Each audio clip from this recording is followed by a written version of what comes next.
So, Dave, can you tell me about pre-COVID and where you were at that time?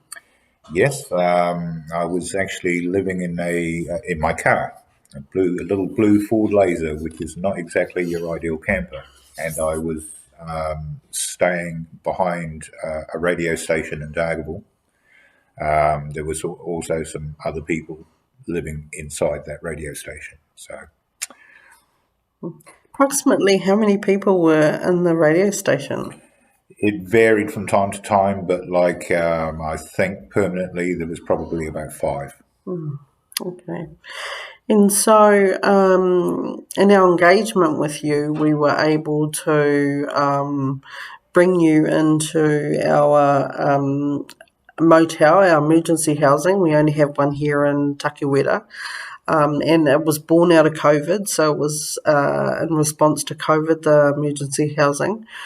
And so at the time, we pulled in those people from the where Dave was at the radio station, and we also were able to pull in other whānau that were sleeping in Dargaville at the time.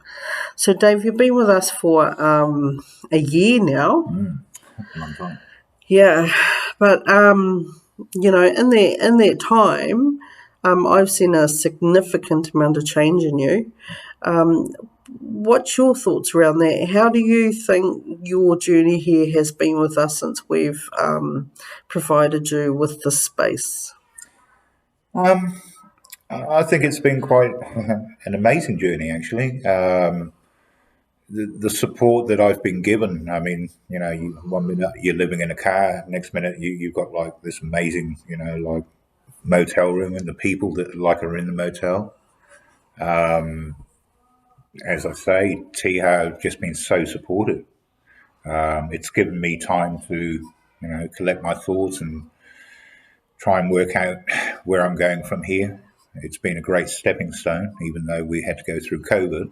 It's a blessing in disguise. Mm. Oh.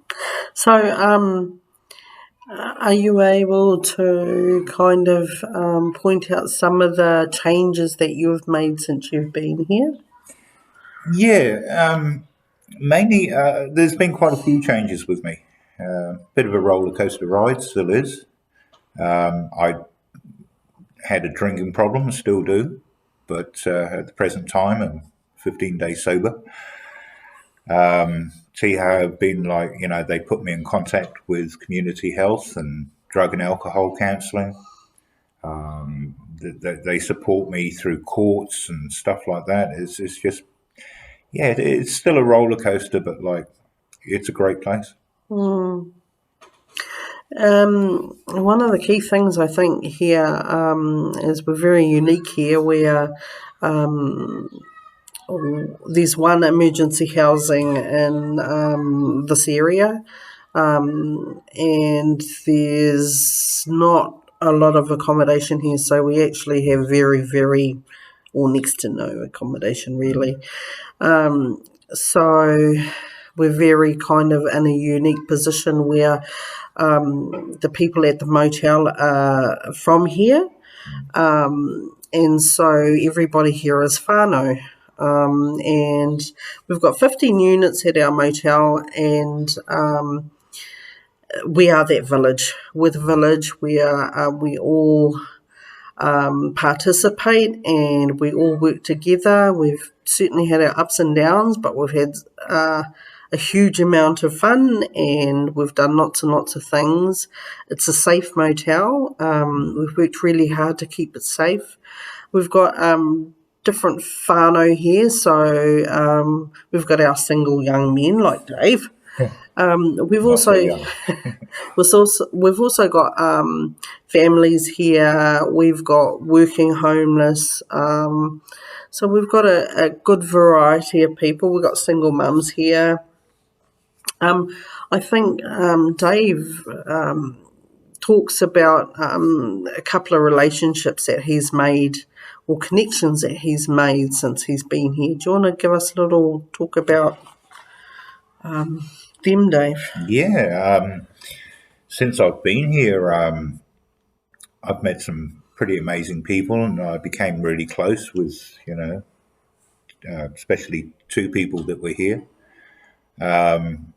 It's great to build friendships and have a relationship and laugh and you know talk to each other about daily struggles and that. The hardest thing is when those people move on. You expect them to be around all the time, but unfortunately, they're making their own path, going on their own journey. And once again, to help them, move on. So in so many ways, it's been great meeting all the, making relationships. But the sad part is that, you also lose them when people move. It's quite sad. The ability is that you have, excuse me, is that you're able to build relationships, Yes, very much good, so. healthy Yes. relationships. And that's something I wasn't really good at before. And that is a real big bonus about being here. It's like you just build relationships, like Christiane said. It's become a family, And we do things together. We laugh and complain sometimes, but that's just part and parcel. But overall, this is just like being a godsend.